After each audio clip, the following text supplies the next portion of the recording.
Ujú. Buenos días, buenos Buenos días. días, buenos días. Vamos a dar un minutito a ver si se conectan un poquito más y si no, ya comenzamos.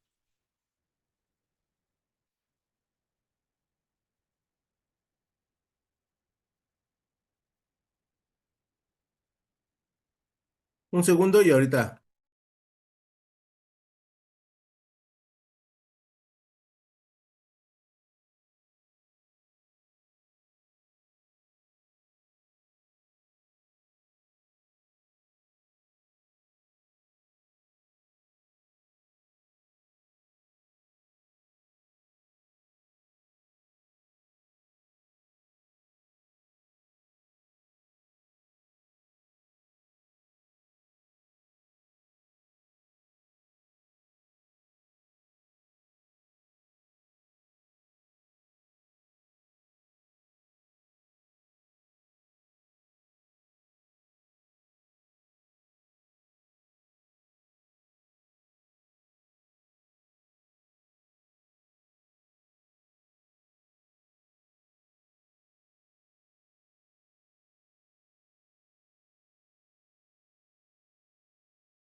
Listo, nada más somos nosotros dos, así que vamos a comenzar. Acá está. El día de hoy vamos a hacer un resumen realmente para estar listos con el examen. Y bueno, de alguna otra manera no les tome por sorpresa, esperando que bueno, de alguna otra manera les pueda servir, ¿no?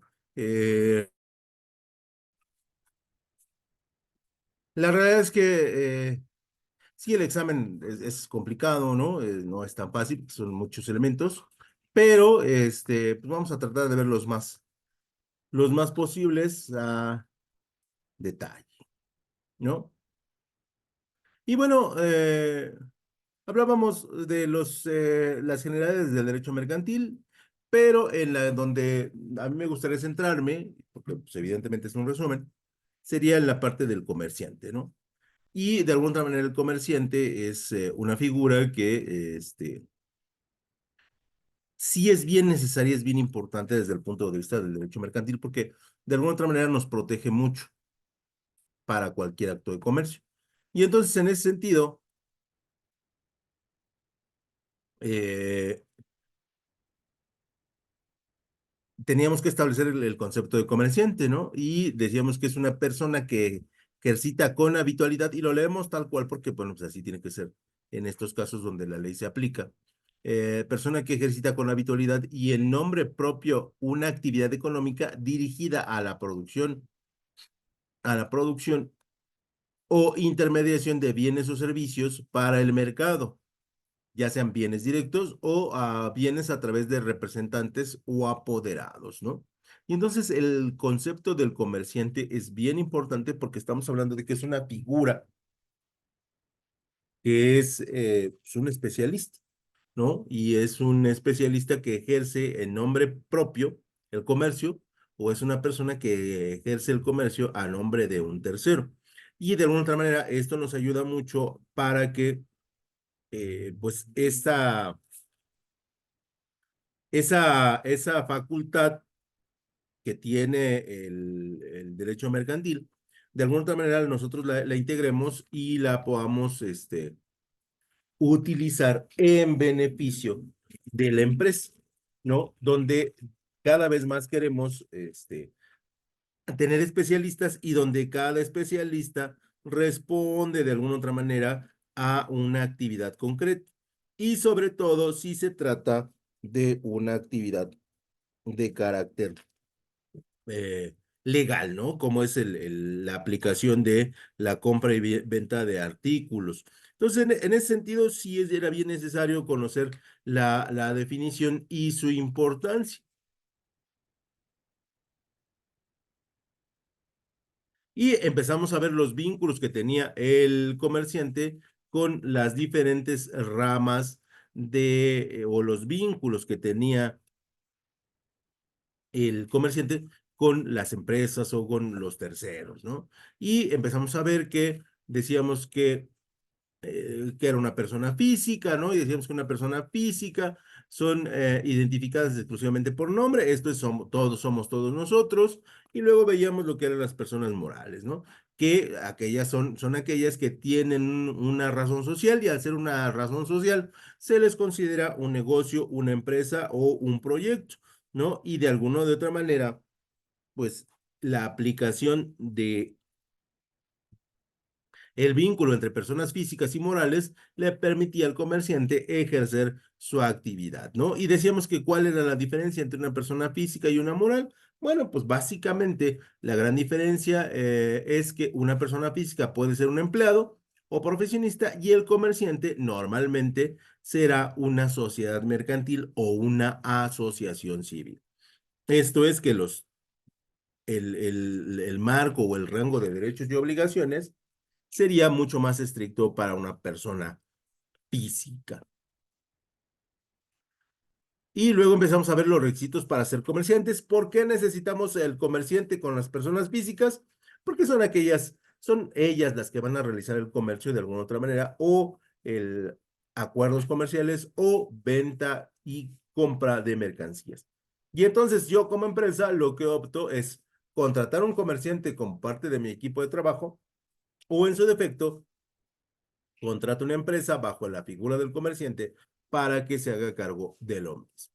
¿Cuáles eran los requisitos para ser comerciantes? Bueno, realizar la actividad comercial de forma habitual y permanente, esto es que sea su actividad de sustento, estar matriculados en el registro mercantil, ¿no? Y en la Secretaría de Economía también, eso es un requisito. Llevar la contabilidad de todas las actividades que se ejecuten conforme las prescripciones legales, ¿no? O sea, tiene que tener una contabilidad de las operaciones que realiza y conservar un registro de la correspondencia, certificaciones o cualquier otra documentación que él maneje, ¿no? También es necesario someterse a las autoridades según lo estipulado en la ley, ¿no? Y obtener el número de identificación fiscal, lo que nosotros conocemos como el NIF. También debe de abstenerse de ejecutar operaciones o actos de competencia desleal, porque aquí sí habrá quien lo sancione y lo van a sancionar muy fuerte. Y luego hablábamos de las prohibiciones legales para ser comerciantes, ¿no? Que estas son importantes. Y aquí hablábamos del artículo número 12 que dice que no pueden ejercer los comercios los corredores, ¿no? Los corredores de bolsa, ellos no pueden ejercer el comercio porque tienen un conflicto de intereses. Los que estén quebrados, las empresas que estén quebradas o los comercios o los comerciantes que estén quebrados por alguna razón y no hayan sido rehabilitados y los que por sentencia ejecutoria hayan sido condenados por delitos contra la propiedad, incluyendo en estos la falsedad, el peculado, el cohecho y la concusión, ¿no? Esas personas no podían ejercer el derecho, la actividad del comercio. Y dentro de estos elementos del comercio, hablábamos del corredor y el término se utiliza para designar a la persona que trabaja como intermediario en un ámbito comercial y financiero. O sea, el corredor es un intermediario. Normalmente conocemos o la figura que más vinculamos al corredor es al corredor de bolsa, que es correcto, ¿no? Sí existe y sí es muy normal que las empresas utilicen a los corredores. Un corredor público es un profesionista licenciado en Derecho que cuenta con autorización de la Secretaría de Economía para autenticar y dar fe pública de hechos y documentos jurídicos, ¿no? En el caso de los corredores de bolsa, lo que son las acciones. Luego pasaremos a la personalidad jurídica del comerciante y decimos que de un comerciante o cualquier ciudadano significa el dominio o conocimiento pleno de la ley para hacer valer sus derechos y el ejercicio del comercio como actividad ordinaria, que puede apegarse a lo que marca la Constitución en lo relacionado con que cada ciudadano puede dedicarse a cualquier actividad siempre que ésta sea lícita. Entonces, Sí tiene un conjunto de obligaciones como persona física, pero también está sujeto a la normatividad como persona moral, porque se está dedicando a una actividad que se considera un trabajo. Desde el punto de vista del derecho público, dice que aquella que represente a las entidades del Estado y que vela por sus intereses, teniendo aplicaciones dentro del territorio del país y para los ciudadanos que en el hábitat hayan estado divididos en diferentes regiones y bueno, pues de alguna otra manera también para las personas jurídicas con derecho público externo, esto es, que ejercen actividades comerciales con otros países, que también esto es muy común. Muchas de las empresas compran mercancías o productos ya terminados a otras empresas, caso concreto, pues China.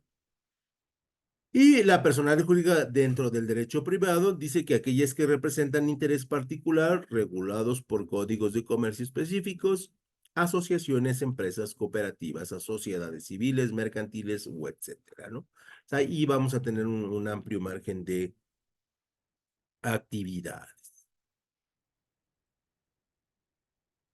Y entonces hemos visto los primeros elementos del comerciante y seguramente ahí se fue. Deme un segundo. Deme un segundo y ahorita continúo. Y luego tendríamos que establecer la siguiente parte del comerciante, que es de las partes que a mí me interesa más, que estaríamos hablando de el comerciante en su parte número 2 y hablaremos del ejercicio del comercio como una ocupación ordinaria, ¿no? Donde decimos que además de la capacidad para ejercer el comercio, se necesita pues de alguna otra manera utilizarlo de manera cotidiana, ser alguien que trabaja todos los días ejerciendo el comercio o estableciendo vínculos para ejercer el comercio.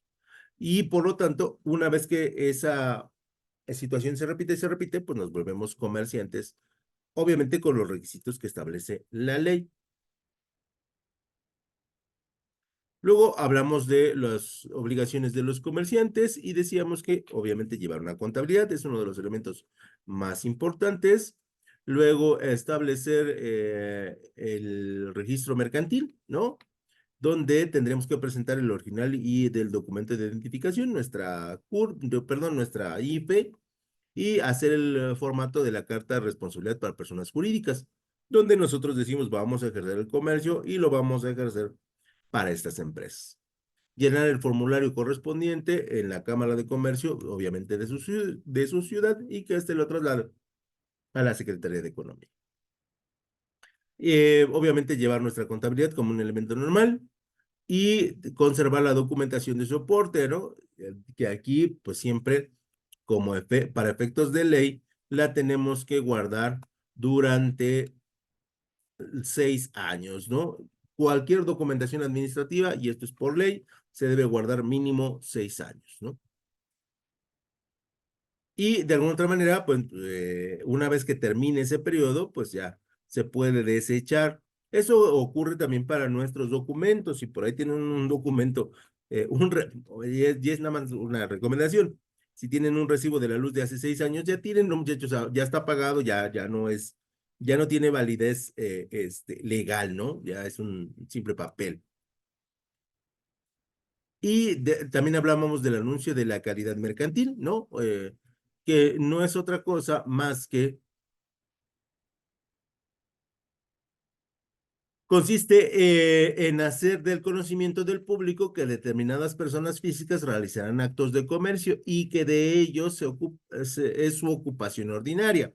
Esto es decirle a todas las empresas vinculadas a mi empresa que el señor Alejandro Sánchez va a realizar actos mercantiles a nombre de la empresa X, ¿no? Y de alguna otra manera que sepan que es mi actividad habitual y que por lo tanto, bueno, pues yo la voy a desarrollar en beneficio de la empresa a la cual estoy trabajando. A través del anuncio de la calidad mercantil también se da a conocer el lugar donde realizará los actos de comercio el comerciante y permitirá que el tercero tenga conocimiento de quién es la persona encargada de la administración del establecimiento del comercio. Entonces, de alguna otra manera, la empresa se quita un poquito de responsabilidad porque nosotros ya estamos listos para ejercer el comercio.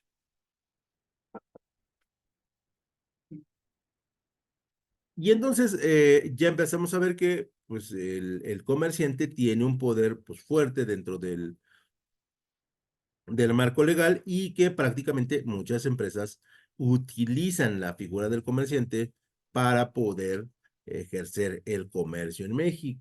Desafortunadamente, bueno, pues es una actividad un poquito limitada, ¿no? Y es una actividad donde te necesitas estudiar derecho, porque si no lo estudias, no te dan el acceso o no te dan los permisos necesarios, ¿no?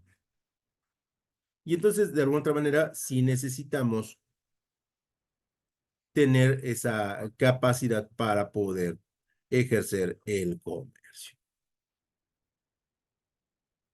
Dejamos al comerciante y pasamos a el tema número 4, que son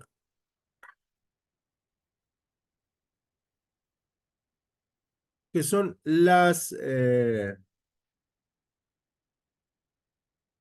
sociedades mercantiles, ¿no? Que esto ya es más reciente. Y dentro de los tipos de sociedades mercantiles, nosotros vamos a tener diferentes rangos. La primera es la sociedad de responsabilidad limitada, que una de sus características más importantes, es que los socios solo responden al monto de su aportación a capital o a patrimonio y con eso se deslindan de toda obligación. Y para la constitución se tiene que realizar ante notario público. No pueden tener hasta máximo 50 socios, ¿no? Y establecer los objetivos de que se conozcan entre ellos y se establece un vínculo de confianza al interior de la empresa. Esto es que los socios, de alguna otra manera, se conozcan, ¿no? O tengan un vínculo de relación para poder formar una sociedad, ¿no? En cuanto a la administración de la sociedad de responsabilidad limitada, estaríamos hablando de que esta sociedad puede ser operada por un gerente o varios administradores, ya sean socios o personas ajenas a la sociedad, y estos responsables de la empresa serán designados por la junta de socios, ya sea de manera temporal o indeterminada. El capital mínimo de esta sociedad es de 3,000 pesos, exhibidos al 50% y pagaderos el 50% en una fecha estipulada. Y la responsabilidad de los socios, como les decía, frente a terceros es únicamente hasta el monto de su aportación. Así que yo puse 3,000 pesos y ese es el monto de mi aportación. No puedo aportar más. El segundo tipo de sociedad que vimos fue la sociedad de capital variable. Y este tipo de sociedades es la más recurrente en el territorio nacional. Eh, Supongo que por moda, ¿no? Y la sociedad anónima siempre va a estar identificada por el SADCB, ¿no? Y son un tipo de sociedades mercantiles cuyos dueños se vuelven socios por su participación en el capital social a través de la palabra mágica, acciones, ¿no? Y estas acciones le dan voz y voto a cada uno de los socios, ¿no? Aunque no necesariamente su voto valga lo mismo, ¿no? Hay sociedades que un voto tiene un porcentaje menor de valor de uno. Algunas de sus características, bueno, es que existe bajo una denominación SADCB. Normalmente las SADCB tienen fines de lucro sin importar el giro, ¿no? Todas van a buscar la ganancia. Son empresas de capital social dividido en acciones, que es lo que les decía, la palabra mágica, acciones, y las acciones de las sociedades anónimas son títulos de crédito, que son bien importantes. Al ser un título tienen un valor, como el título de propiedad, que serían ay, se me fue el nombre, las escrituras, ¿no? O los títulos de propiedad, o los títulos de adquisición, como las de terrenos, automóviles, etc., etc. Y al ser un título, pues obviamente se convierten en un documento legal, ¿no? Entre los beneficios, bueno, pues vamos a encontrar que los accionistas tienen derecho sobre el capital y las utilidades, como es no normal. La responsabilidad y obligación de los accionistas está acotada en el pago de sus aportaciones y la administración puede llevarse a cabo por un solo individuo o un consejo. No, estas son algunas de las circunstancias que utilizamos. Algunas de sus desventajas es que no permite tener acciones a nombre de la propia empresa, o sea, no se pueden vender, no está permitido en México. Los inversionistas que necesiten involucrarse en la empresa no se sentirán cómodos, ya que las decisiones del día a día no están en sus manos, aunque a muchos accionistas ni les interesa, ¿no? La ley restringe la transmisión de acciones y votos, así como la venta de acciones a terceros en un esquema que presenta numerosas reglas para el aumento de capital. Bueno, pues aquí tendremos que estar sujetos a la legislación mexicana, que sí es muy estricta y que, bueno, los paquetes de acciones normalmente son caros, ¿no? Y no proporciona los candados que puedan ser necesarios eh, para que la empresa sea familiar y que, pues, las acciones no sean, o que el desarrollo de las decisiones no sean las mejores. Luego pasamos entre las dos, la sociedad de responsabilidad limitada y la sociedad anónima de capital variable, tenemos una palabra que se repite mucho, que es la del capital. Y tendríamos que establecer algunos detalles respecto de este punto, que son mínimos, ¿no? Y decimos que el capital social de una empresa está formado por el dinero y otros bienes y derechos patrimoniales susceptibles de ser valorados económicamente. Aquí hay sí, perdón por no se preocupen, no se preocupen. Susceptibles de ser valorados económicamente, de que los socios aportan a una sociedad mercantil, ya sea en el momento de su constitución o más adelante.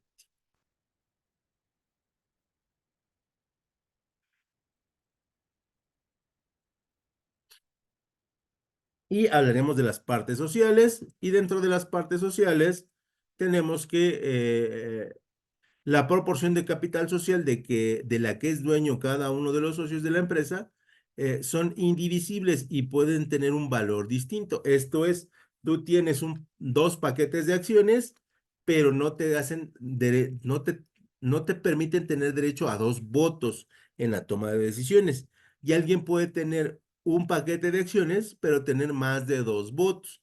Esto está determinado por el monto de aportaciones o por el número de acciones que tiene el empresario, que normalmente a mayores votos son personas que pues son las originales dueñas de la empresa. Y como toda sociedad, se necesita administrar. Y un elemento de que nos habla el artículo 37 es que dice que la administración de la sociedad estará a cargo de uno o varios administradores, quienes podrán ser socios o personas extrañas a ellas. El artículo 37 nos dice que salvo pacto en contrario, los nombramientos y remociones de la administración se harán libremente por la mayoría de votos de la sociedad. Y el artículo 38 nos dice que todo socio tendrá derecho a separarse cuando en contra de sus votos el nombramiento de algún administrador recayera en personas extrañas a la sociedad. Yo quiero que sea un administrador y no lo fue, y entonces digo, ¿saben qué? Pues ahí se ve, ¿no? Ya no quiero formar parte de ustedes, páganme mis acciones y ahí nos vemos.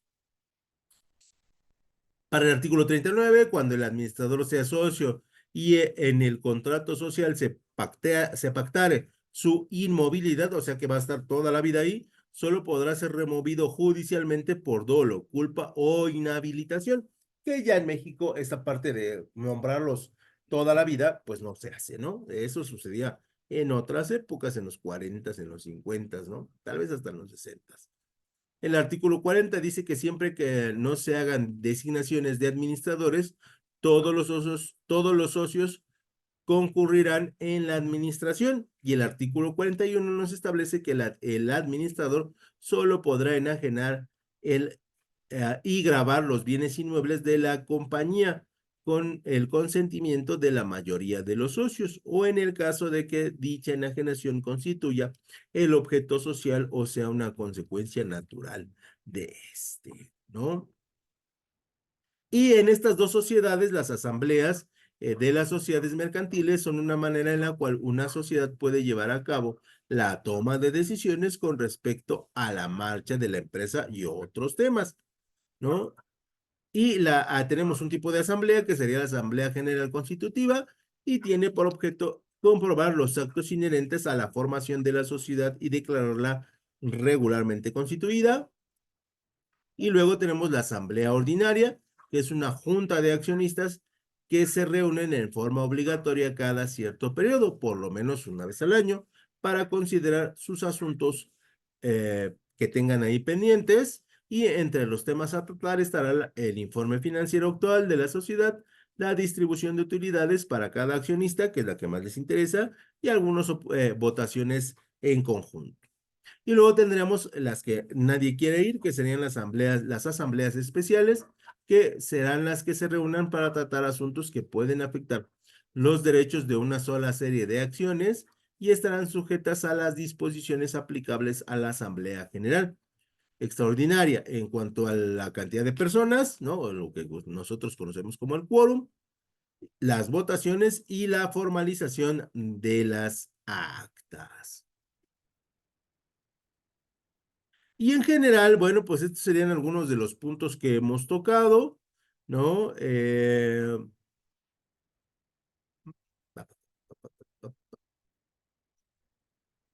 Y ya aquí estaríamos hablando de, bueno, estaríamos comentando que estos son algunos de los puntos que hemos tocado y que normalmente representan perfectamente bien, pues, lo que es el derecho mercantil en estas partes y que de alguna otra manera le permiten a las empresas tener cierta certidumbre al momento de ejercer sus actos de comercio.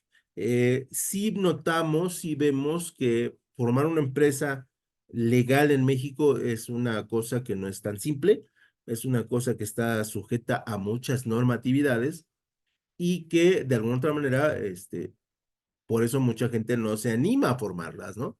Porque implica muchos derechos, muchas obligaciones que a veces, pues, no se tiene el tiempo, no se tiene el conocimiento y que de alguna otra manera, pues, no, no estamos, aptos para desarrollar, ¿no? Así que, bueno, pues ese sería el recorrido que hicimos, muy ligero, muy práctico. Y pues yo los veo en un ratito, nada más, obviamente el resumen es para que puedan hacer su examen de mejor manera.